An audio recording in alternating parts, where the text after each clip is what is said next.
Good evening, ladies and gentlemen. It's not just the Parliament House, the Taj Mahal and the Gyanvapi complex. The Waqf has now laid claim to 1,500 acres of farmland in Karnataka. Farmers in the Vijayapura district are protesting against alleged land grab by the Waqf Board. They say that they have received eviction notices from the Tehsildar designating their land as Dargah of Shah Aminuddin. They have been running from pillar to post, trying to save their home and hearth. They claim that the Dargah hasn't existed for centuries and that their families have owned it for generations. On the other hand, the Waqf Board officials say that the notices were based on a 1974 Gazette notification. Small detail that it has been implemented after 50 years. God knows what they were waiting for, where the land was marked as Waqf property by the state government, but the ambiguity over which pockets of this land are being claimed by the Waqf Board continue to remain. Meanwhile, from submitting a memorandum to the district in charge minister to appealing to the BJP MP Tejasvi Surya, the farmers are pleading to stop land grab. Watch their anguish and their anger and despair. Sir बोला था directly मेरे को मिलो, मैं तो दिल्ली से आ रहा हूँ, मैंने आप इसको मेरे जेने को इधर आके मिलो, आके सब कुछ किधर किधर क्या हुआ है ना, सब मेरे को डॉक्यूमेंट्स दो, मैं तुम्हारे तरफ से हाईकोर्ट जा रहा हूँ, मैंने सबको प्रॉब्लम है, मेरा प्रॉब्लम है सर क्या अभी है क्षेत्र में 15,000 एकड़ बीजापुर डिस्ट्रिक्ट में 15,000 एकड़ वक्त प्रॉपर्टी बोल रहे हो। एक उधर हमारा छोटा सा गाँव है मनवाड़ करके, एक ही गाँव में 1200 एकड़ बोल रहे हो। Remember, this latest claim by the Waqf Board comes at a time when the Waqf Bill is being examined by a parliamentary committee. Now, watch how the BJP has accused the Congress Sarkara of appeasement, while the Congress has claimed instead that the BJP is pulling a polarizing stunt ahead of the bypolls. Watch this war of words. In all of Vijayapura district, the Waqf Board today is claiming more than 15,000 acres as its own. This entire problem is a creation of the Waqf Act, wherein the Congress governments in both 1995 and 2013 gave unbridled powers to the Waqf Board. There is an act which governs how the property becomes a Waqf property. There is a process provided under the Waqf Act. It's a legal process. No such thing has happened. The way he is projecting it. Every time there is some kind of electoral or elections, they come up with these kind of divisive statements. What is his intention? His intention is to say that the government is appeasing the minorities, the Muslims, thereby creating a division for the forthcoming by-elections. Of course, this isn't the first bizarre claim made by the Waqf Boards across India. The Sunni Waqf Board had claimed that Shah Jahan gave us Taj Mahal. This plea was junked by the Supreme Court itself. Waqf even claimed a mosque in Allahabad, the High Court's complex, was theirs and should be returned to the Waqf Board, and this plea was also rejected by the Apex Court. Their claim to the Surat Municipal Corporation building was dismissed by the Waqf Tribunal as illegal, erroneous and arbitrary. In Hyderabad, 1,654 acres were claimed by the Waqf Board, but the Supreme Court returned the land back to the state government. 7 Hindu-majority villages in Tamil Nadu, including a 1,500-old mandir, was also claimed by the Waqf. This dispute is still ongoing and pending before the courts. Interestingly, weeks before the 2014 Lok Sabha elections, the UPA declared 123 properties of the Government of India as Waqf land and just gifted it to them. Just last year, the NDA government recovered the land from the Waqf boards in Delhi and the NCR region. So, ladies and gentlemen, can the Waqf Board wake up at any given time and claim a land, send notices to farmers is a question everybody is asking. But the legitimate question on the Newshour tonight, who gave Waqf Boards the right to loot land that belonged for generations to farmers? That's the question, and that's the debate on the other side. You're watching the News Hour at 9. Debate number 1 on Times Now. Super Prime Time.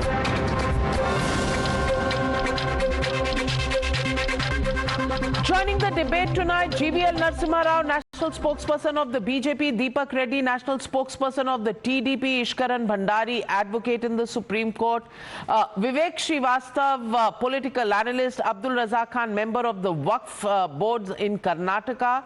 Also joining me this evening, Mohammad Tariq Khan, National Spokesperson of the Samajwadi Party. But my first question goes to Advocate Imran Ahmed Ali, Political Analyst. And my question is simple, straightforward. Advocate Imran Ahmed Ali, is there any limitation to when these claims can be laid? Something that was notified in 74 is being claimed today, and notices are sent unilaterally by the Waqf boards to farmers. I want to ask you, 1,500 acres has been claimed by the Waqf board. Of course, Mr. Tejasvi Surya, Member of Parliament of the BJP, has actually said that if you look at all the areas, not just the one village that he's talking about, it's about 15,000 plus acres of land. Can the Waqf board just one fine morning get up and claim this land as their own? First of all, thank you for that question. It's a very pertinent question. Because why? Because the Limitation Act, the provisions of Limitation Act as per the new amendment will not apply. Now you need to understand the main reason of these entire amendments, and I'll go section wise. It is a selective targeting of the Muslim community, which is very evident. I will explain it to you. The amendment to section 9, subsection 2 says 2 non-Muslim members will constitute a part of the Waqf Council. A, which other religious institution or board or temple or shrine has this condition with having a Muslim, Sikh, anybody else. Section 14, the amendment. 2 non-Muslim members shall constitute a part of the Waqf Board. Again, unprecedented, unwarranted, unneeded. The most interesting one is the omission of section 104. 104 said that if a member or a non-Muslim ever donated for charitable reason, for religious reason, a property to the Waqf, it would be Waqf. However, the omission means now that a non-Muslim cannot donate, cannot gift to the Waqf for making of a mosque, for making of a graveyard or anything else. If this is not against the secular fabric of India, what is? I'll tell you more. What is actually before you tell me more, Advocate Imran Ahmed Ali, I want to ask you, which other religion has a specific right given to a quasi-judicial tribunal which not only decides everything for them, they also run themselves like the judiciary, the administration, the governance. GVL Narasimha Rao wanting to come in on that point. GVL Narasimha Rao, please respond to Advocate Imran Ahmed Ali. No, what is absolutely ludicrous, shocking, demeaning India's democracy is the existence of such a law in the first place. How could a secular country have a special law only for one community and not equal rights to other communities? What does the lawyer have to say about this? Is it not rank opportunism? Is it not rank appeasement politics by the Congress party which brought in this amendment, which brought in this law in 1954, then 1995 Act when P.V. Narasimha Rao was the Prime Minister, when Congress was in power, and again amended in 2013 when Congress was in power, and this is clearly case of a vote bank politics and allowing the Muslim community to go on a land grab spree. Let me give you the statistics. In 2009, the Waqf properties were numbered at about 3 lakh. 3 lakh Waqf properties having 4 lakh acres. And in a manner of few years, it jumps to 8.72 lakhs, from 3 lakhs to 8.72 lakhs, and number of acres is 9.7 lakh. Where have they got this land from? This is loot, and only for votes they have allowed the Muslim community to loot. It might sound very harsh, but this is a very harsh reality. They laid a claim not only to municipal corporation offices, Edgar ground in Bangalore, in Karnataka. They also laid look at the shocking thing is they laid a claim even to the islands, 2 islands in Bet Dwarka, considered to be one of the most revered places by the Hindus. I think this is nothing but land grab, clearly given, allowed the Muslim community to get their support. They've been allowed to loot. This is land loot. And which other act provides a Waqf Board to decide what is the ownership on its own and to have a tribunal decide on its own? Civil courts cannot intervene in these matters. I think it's a blot on India's democracy. That country, we have had a legislation like this in place. I think it's high time this is severely amended, or possibly if the courts decide it may even be struck down. The whole Waqf Act itself is under challenge in the Delhi High Court, and certainly the government of India also, and maybe state governments also, will have to go before the court and justify. But amending this act is actually absolute necessity. You cannot allow any community and long overdue, Mr. GVL Narasimha Rao. But Abdul Razak Khan, you're a member of the Waqf Boards in Karnataka. I want to ask you, 50 years later, even if we believe that 1974 Gazette is being now implemented, 50 years later, you just get up and claim land. Farmers who have got these notices, some of them, people are saying that the notices have gone mistakenly, but some of them, are worrying about their livelihood because for generations that land has remained with them. Just like in Tamil Nadu, there was a claim on a 1500-year-old temple. Now farmers' lands will be taken away only because there is a Congress government in Karnataka, and appeasement is the biggest strategy that the Congress has. Navika, please try to understand that we are not awarding citizenship to people who are living in Assam for more than 70, 80 years, even today. We want records for everything. The land in question is a property which is owned, which is being donated, which belongs to Shah Aminuddin Dargah. Now, it is a gazetted property since 1974. There are records. Now, please let me set this straight, all right? Waqf Board does not lay claims on any land without valid documentation. Let me be very clear on this. If there are no records, we will not go and say that this property belongs to us. And who is to decide whether it's valid? I would not. Who is to decide? Sir, please keep quiet. When your turn comes, you speak. I was very patient. Come on, let's be. No, but who will decide? Who will decide? I'm asking you a question. Who will decide whether the claim is valid? I will not reply to your question unless I finish what I'm trying to convey. Let the people know that there is... No, but that's the crux. That's the crux of the issue. Navika, if you can't moderate, I cannot... You are grabbing. You are making a claim and you are grabbing land. Well, Abdul Razak Khan, there is a simple question. Should this issue of who owns the land be decided by the Waqf Board, which has sent these notices, or should it be decided by another neutral body? And how can somebody sit in judgment of its own claim? No. Navika ji, when we speak about the tribunal, the Waqf Board tribunal, the judge who heads the tribunal is appointed by the Chief Justice of the state High Court. It is not somebody who sits there and just says, yes, belongs to you, this does not belong to you.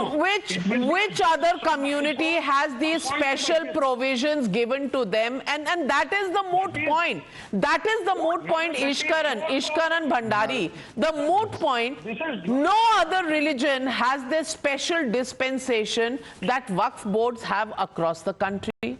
There are, temples that are owned, run by governments and state governments across the country. Waqf boards sending notices. In Delhi, they come out, beating their chests about how farmers are being exploited. What about farmers being exploited in Karnataka? What does the Congress have to say on that?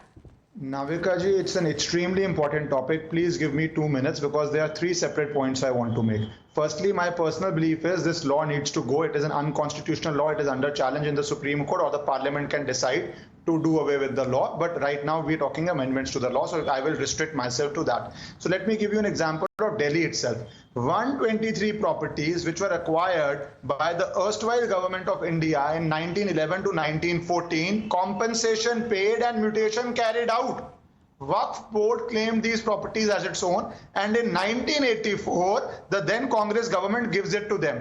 Vishwa Hindu Parishad goes to the Honorable High Court and gets a stay on these properties. So a property in which mutation carried out, compensation paid, has also been given as far back as 1911 to 1914 when Delhi was being built. So that used to happen when you were building a new city. That case is still going on because Waqf Board claims it's its own land, and when Congress is empowered, it passes favorable orders. This is the reality of it. Now let me come to the second aspect of this. When any citizen of this country, or let's say a mandir, wants to say a property is its own, it has to go to court, it has to fight a legal battle to prove the property belongs to it, or the documents of the property belong to it. What does Waqf Board do? It gets the state to do its own job because it's a self-contained court in which it will do the inquiry. The survey will be carried out by the resources of the state.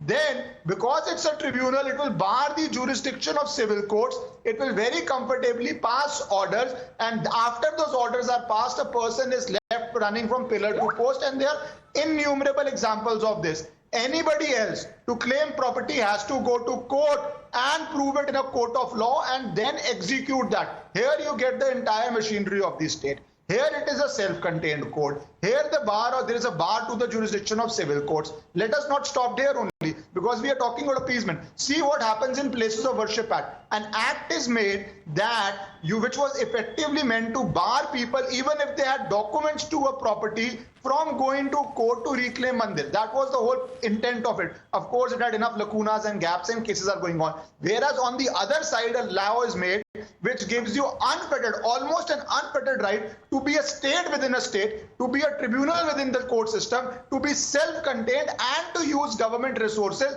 for these purposes. So I'll end up only by saying this. This has gone long enough.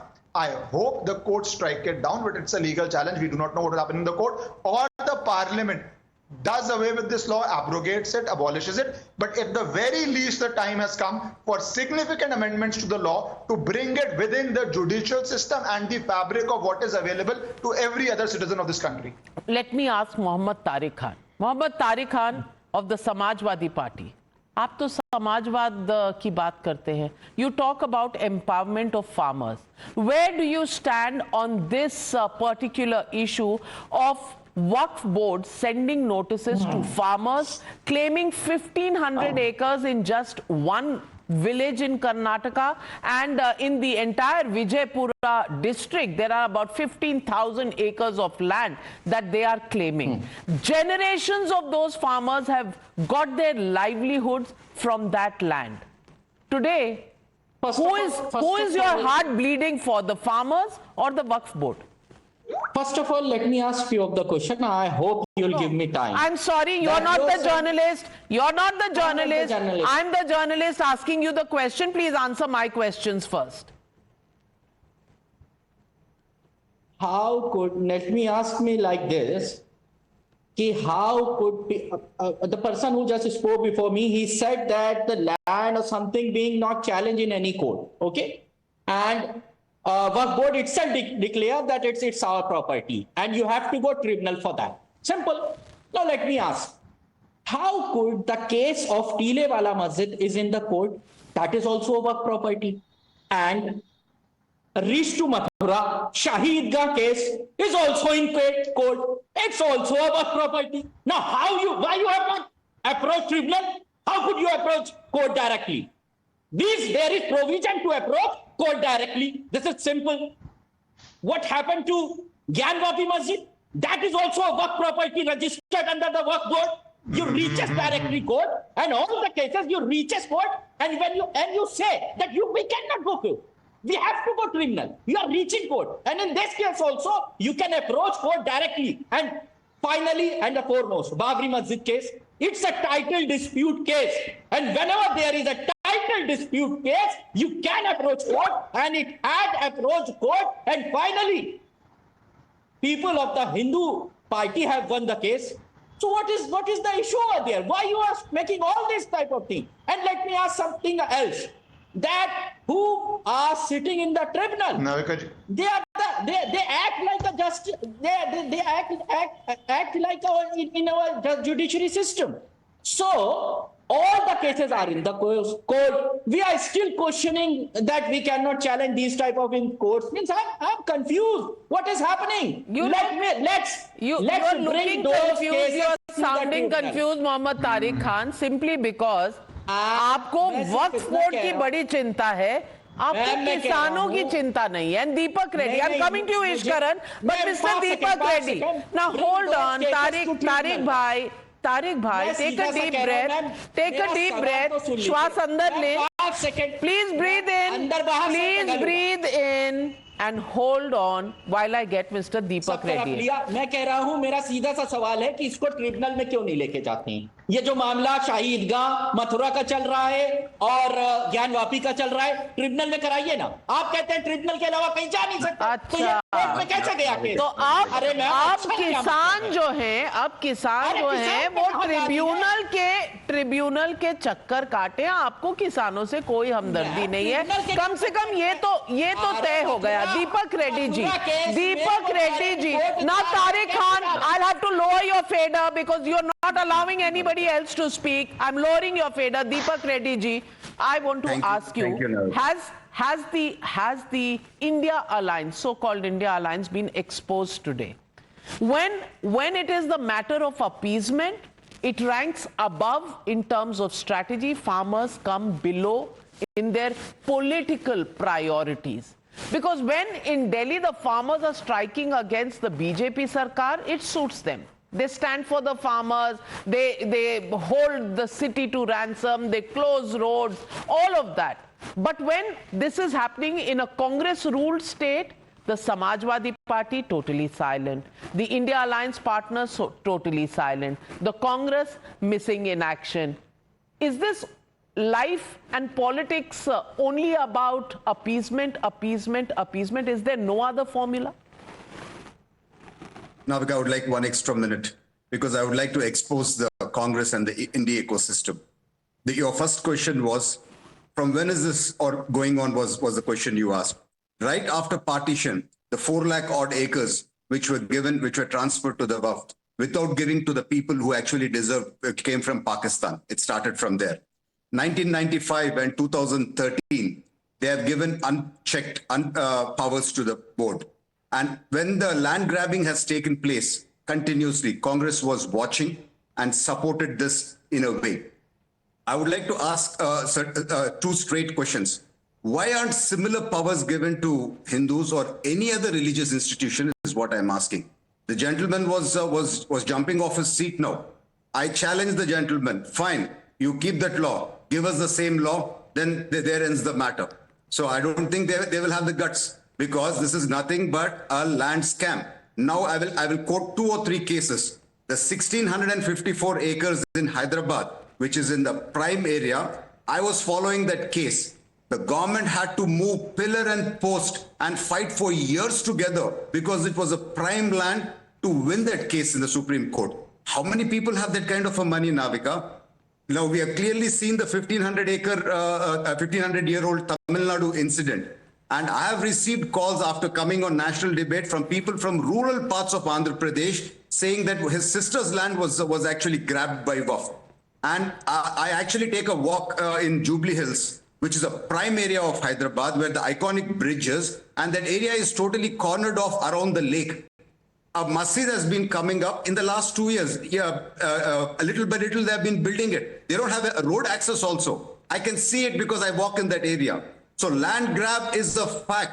And Mallikarjun Kharge ji has come on a record saying that Waqf properties are being stolen. They are being leased out at lower rates. Similar allegations, n number of allegations have come in Andhra Pradesh and Tamil Nadu and Telangana also. So here, I mean, you can see most of it is a very big land scam with an intent to grab. It is very clear. And then again, for those of them who talk about secularism and talk about equity of law, let a similar law be given to all religions. I accept it. If not, it cannot be one-sided, and you cannot take advantage of the goodness of others. Thank you, Navika. I rest my case here. Vivek Srivastava, simple point here. Simple point. Yeah. If one religion can have such an arrangement, why not to the others? You are the saviors of the Constitution, the India Alliance. Rose Constitution is flashed and shown to everybody that we will save, they are destroying. Right. Now, on this issue, how can rules be different for one minority, not for the others? Let's say even if you don't want to give the rights to Hindus, what about Sikhs? Okay. What about Jains? What about Buddhists? Why should only one section of the society and one community have it? Number one. And number two, today, no heart bleeding for the farmers because this is happening in a Congress-ruled state? Okay. Now, I would like not to be repetitive with what the people have already said on the panel. But however, two major points I would like to make. Point number one, it is very clear that it is a wrong narrative to say that if there is a property which is under the Waqf, then that cannot be challenged judicially. And secondly, the Waqf Tribunal has representatives from the judiciary of that particular state. So ये जो narrative है कि वक्फ वाले आए, उन्होंने नजर डाली, जमीन उनकी हुई और वो हड़प गए, this needs to be cleared out. Number two, see, when Waqf was introduced in 1954, it was not welcome by the Muslim population, member parliaments at that time, because there is an interference of the Indian judicial system and the government in the properties which have been donated for a religious cause. But now over time, adjustments have been made. No doubt corruption does happen in Waqf, but it is a very good concept. But if in the Hindus now, see, the BJP is very confused. The BJP on one hand tells us that in Tamil Nadu you are trying to run the temples, in Kerala, by the state government. We don't like it. So you have to be very clear. Do you want a government interference in your religious properties or not? 90% of the temples in this country are run by independent trusts, and there is no government control. I mean, it's okay. You make a board and you get all the temples, all religious properties, all the dharamshalas under it. Who's stopping you? But will the Vishwa Hindu Parishad agree? Will the RSS agree? Will the BJP agree? Are they ready? Is the Brahminical supremacy of this nation, is it going to agree to lose the control of these religious institutions from their hands into something called That's not the issue here. That's not the issue here. Issue here is constitutionally, if we are a secular country and if our constitution says equality for all, can there be different rules? Why are they missing the woods for the trees? Is that deliberate, Ishkaran Bhandari? Absolutely. Absolutely. Navika ji, it's a question to me now. Let me answer. I didn't interrupt you. Vivek, nobody interrupted you. Now let me please have my say. It's a question to me. Navika ji, first let us read the very clear on the provisions. Section 85 clearly bars the jurisdiction of civil court. 28 gives the power to the board to order a district magistrate or SDM to enforce their orders. Which ordinary citizen, after the DM or SDM is enforcing the orders of the Waqf Board, will have the resources to then challenge it to the higher courts, as they seem to sitting here in AC rooms believe it can happen. It's not so easy. Second aspect, which is very clear, which board gets the power to order a district magistrate? 1 second, don't interrupt me. Please don't interrupt me. Which board made for one specific religion gets the power to exercise the powers of a state and order the SDM or the DM to do it? Now let's come to the second aspect of it. As I was giving you the example of 123 properties in Delhi, the argument then is made that Waqf is a self-contained code and even the central government doesn't have any powers to take the properties back. That is what they argue. That has got government nominations in the tribunal. That has got judicial nominations from the High Court of that particular state. Why is he so nervous? Vivek Srivastava, if you really believe in the constitution, you would agree that others also have a right to express their opinion. Let them do so. You've made that point. Allow Ishkaran Bhandari to make his point. But he should not. He should the speak most fairly. dangerous aspect of this is not me. A politician says out of 1,21,000 waqfs in Uttar Pradesh, 1,10,000 or 15,000 are not registered. They are waqf by user. So what happens is you create that this is a waqf by user. Don't have documents of when it was dedicated, what was your ownership right, how did the ownership come into being. You say by user, this law belongs to us, this land belongs to us, and then make the other person run from pillar to post to prove his ownership. Imran Ahmad Ali, please respond to this specific point. How many boards have the right to order DMs, and the state administration to carry out their bidding? Because these notices that go are desired to be sent by the Waqf Board and implemented by the DMs in various districts. Why should other communities not have similar provisions? I'll tell you why. Because an Indian Muslim sitting in India chose a secular India over an Islamic Republic of Pakistan. So you should get a bonus. It's not a bonus. No, what? By user means someone who is in possession. You were given a choice. You were given a choice to stay here or go there. You chose to stay here. So now live equally with everybody else. What has happened to minorities, Hindu minorities in Pakistan? Let's talk about that as well. What I'm against. How can you make these statements? Why not? You are telling me that we had a choice and we should have chosen Pakistan over a secular country of India. We didn't have a choice, my friend. You are talking to somebody whose parents have walked because they were thrown out of what was declared Pakistan.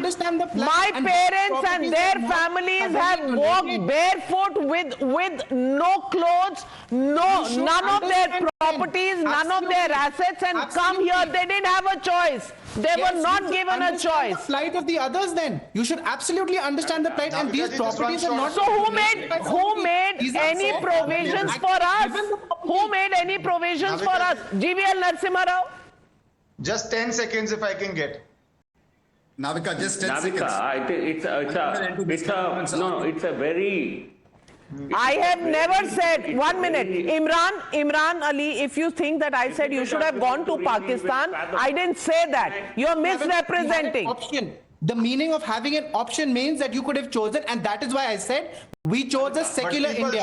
So you chose a secular India. Why do you need special legislations for being part of a secular India? As per the amendment, you are equally. Who says? One second. Let me finish what I have. Then Imran, you are equally an Indian just as I am. Exactly. Why should you have any extra rights than I do? Understand what you're trying to tell me.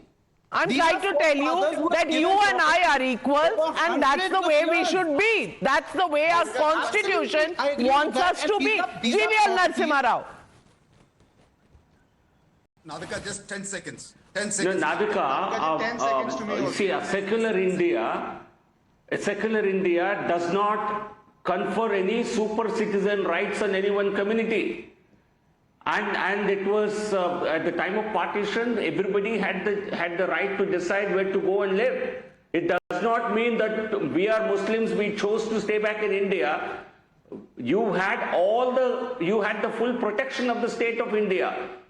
And in fact, minorities, Hindus who stayed in Pakistan, they were literally thrown out of the country. They had to leave their homes.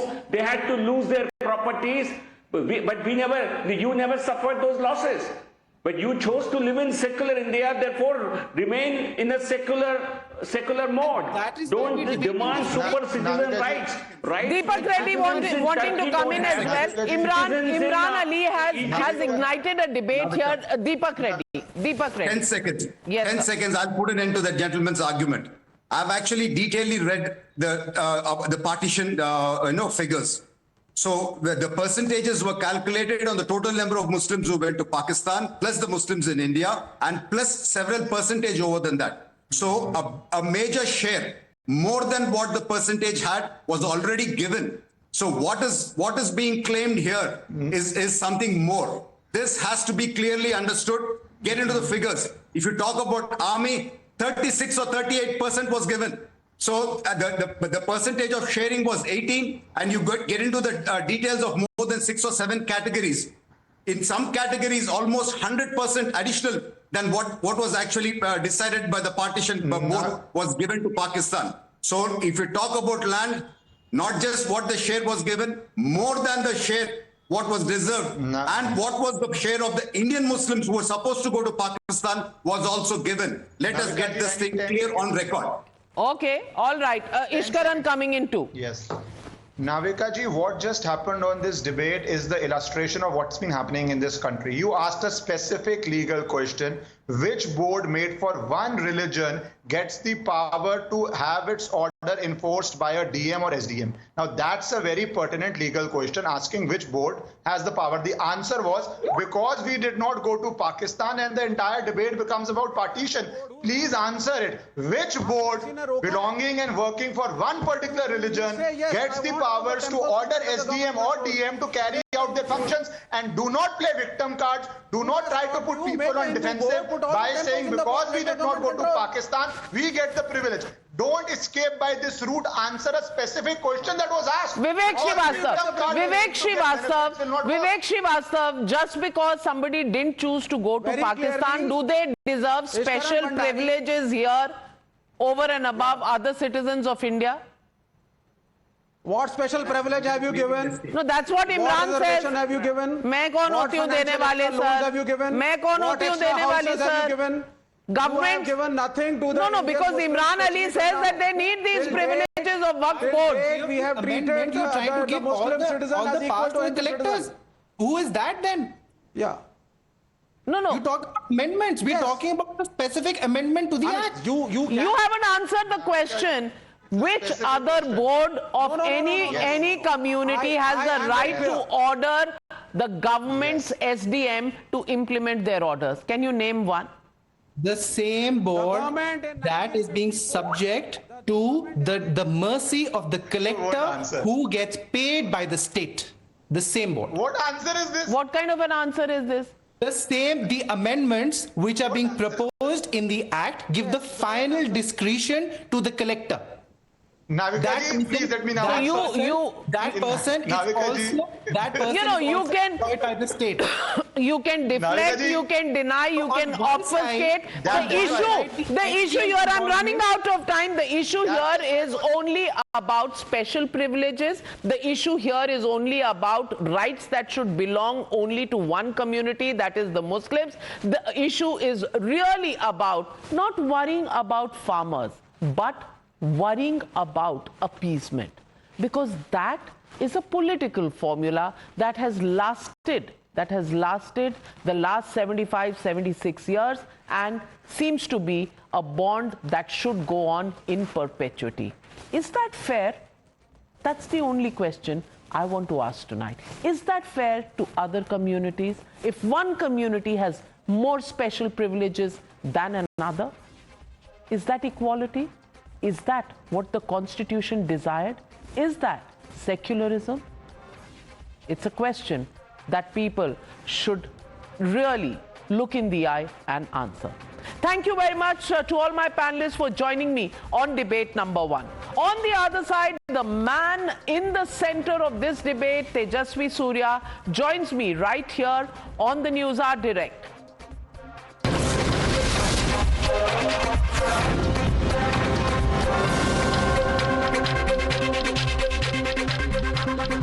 Joining me tonight on the Newshour Direct is BJP Member of Parliament in the Lok Sabha, Tejasvi Surya. And Tejasvi Surya, I want to ask you, what is the premise of this latest controversy over the Waqf Board notices that have gone off to farmers reclaiming 1,500 acres of land in the district Vijayapura? I want to ask you, is this once again polarization by the BJP as the Congress is calling it?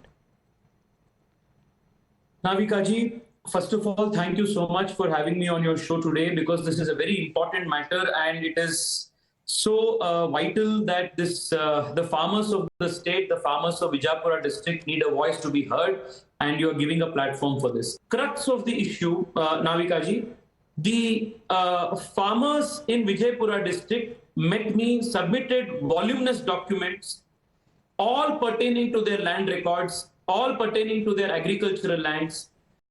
They have ownership, they have been in possession of the land, have been tilling the land from more than 6 to 7 generations.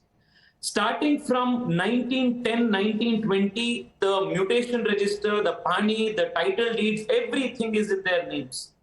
All of a sudden, the Waqf Board, over the last 20, 30 days, has issued notices. In just one village, 1,500 acres has now been claimed. And in all of Vijayapura district, about 15,000 plus acres has been claimed by Waqf Board. And over the last 2-3 weeks, the Minority Affairs Minister in Karnataka, Mr. Zamir Ahmad Khan, has conducted a series of meetings in all districts and has instructed the deputy commissioners to forthwith register the Waqf properties, lands claimed by Waqf, and make the mutation changes as per those claims. And today, the farmers brought what's the evidence? Mutation registers. What's the evidence that you have that such instructions have been given by the Minority Affairs Minister? His speech is all over the media. Every news channel has covered it. I will send the speech to you. There are large congregations in which, along with Muslim leaders, deputy commissioners are seated, and the minister is giving them directions. And right after the directions are given, today the farmers come to me with tons of documents where they're next to their survey numbers, the mutation has changed, and as per the directions of the DC, this is what the mutation change says.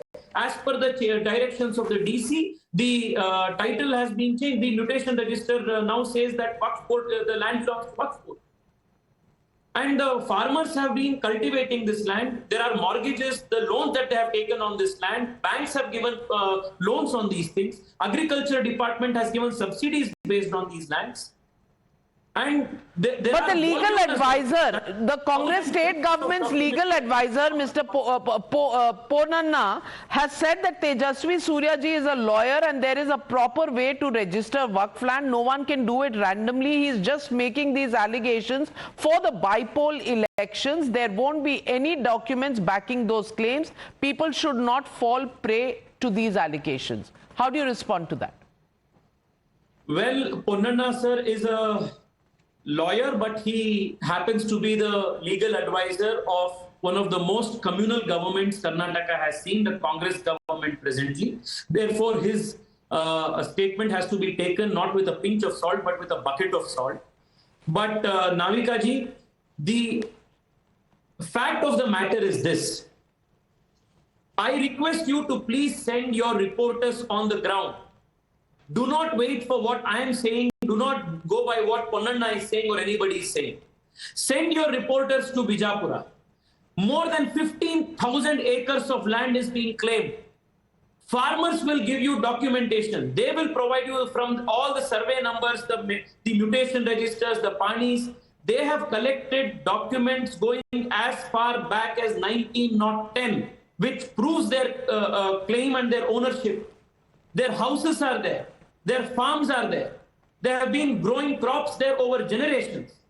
And the Waqf Act... have you managed to check any of these documents? Because these documents, these claims can only be settled by a court of law. How can Mr. Tejasvi Surya take a position that what is being presented by the farmers is actually a legal document, number one? And number two, what about the politics? What about the politics? Because it is election season virtually every other month in this country. And what about the charges made against you that you are politicizing the entire matter? First of all, Navika ji, I really want this matter to be heard before the courts, before the civil court. But you know what is preventing it? It is the Waqf Act that is preventing it. Show me one piece of legislation in the whole world which gives a particular religious denomination the authority, A, to identify a land, claim the land as its own, upon its own inquiry and upon its own satisfaction. Then if there is any litigation, the litigants have to go before its own tribunal. And the order of that tribunal is final and you cannot go and appeal to the High Court or any other court. And the Act also gives this same group of people authority to remove encroachments. It's a full package. But their argument is that there are government nominees on these boards. Their argument is there are judicial nominees on these boards. So what do you have to worry? I am asking you, show me one piece of legislation, not in India, but in any part of the world, that gives any religious minority or any religious denomination whatsoever similar rights. This is the crux of the matter, not politics. All right. So let me, in the end, let me just ask you, one question.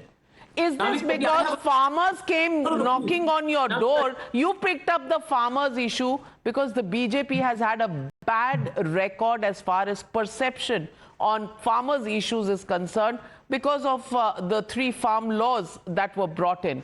Is this something being done to correct that image? Navika ji, there is a limit to connecting the dots. I think what you have tried to do is an exaggeration beyond any reasonable limits. So I don't want to go into that, but I have a question for you. If you claim any immovable property to be your own, the burden of proof to prove that particular property is yours falls on whom? The person making the claim. But you know what is the scheme of a burden of proof under the Waqf Act? If the Waqf Board makes a claim, then it is not incumbent on the Waqf Board to prove its claim. But the burden of proof is upon the person on whose property the Waqf Board makes a claim to prove that it indeed belongs to him and not to the Waqf Board. Show me a piece of legislation which has similar burden of proofs. Well, this new controversy that has risen in Karnataka probably going to take a life of its own, a path of its own, but completely out of time. Tejasvi Surya, we'll keep following this story, and as far as farmers and their rights are concerned, we do hope the courts of the land will wake up, take notice and protect those. One second, please. I am visiting Vijayapura right after Deepavali. I request you to please deploy your reporters to understand the ground situation, cover the thousands of farmers whose 15,000 plus acres of land is now trying to be encroached upon. Please send your reporters. We'll continue to be where the news is and where rights are being trampled upon, because we are the voice of the people, especially those who are facing these kind of exploitative claims, if they are exploitative, and those who are downtrodden. Make no mistake, Mr. Tejasvi Surya. But thank you very much for joining me on the News Hour tonight. And thank you, viewers, for being with me. Good night, be safe, have a safe weekend.